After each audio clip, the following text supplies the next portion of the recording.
ପିପିଲିରେ ଦିନକୁ ଦିନ ବଢ଼ୁଛି ପାନୀୟ ଜଳ ସଙ୍କଟ।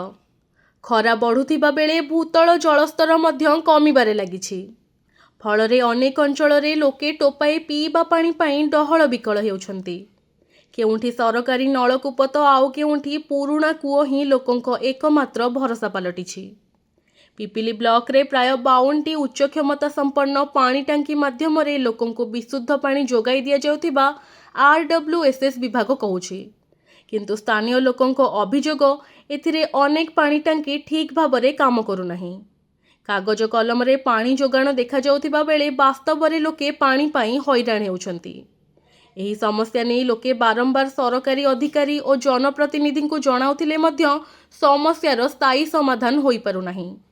ସପ୍ତାହେକ ପୂର୍ବରୁ ମଧ୍ୟ ପିପିଲି RWSS ଜେଇ ଓ ବିଡିଓଙ୍କ ଦୃଷ୍ଟି ଆକର୍ଷଣ କରାଯାଇଥିଲା। ହେଲେ ଏ ପର୍ଯ୍ୟନ୍ତ ଅନେକ ପଞ୍ଚାୟତରେ ଜଳ ସମସ୍ୟା ଲାଗି ରହିଛି।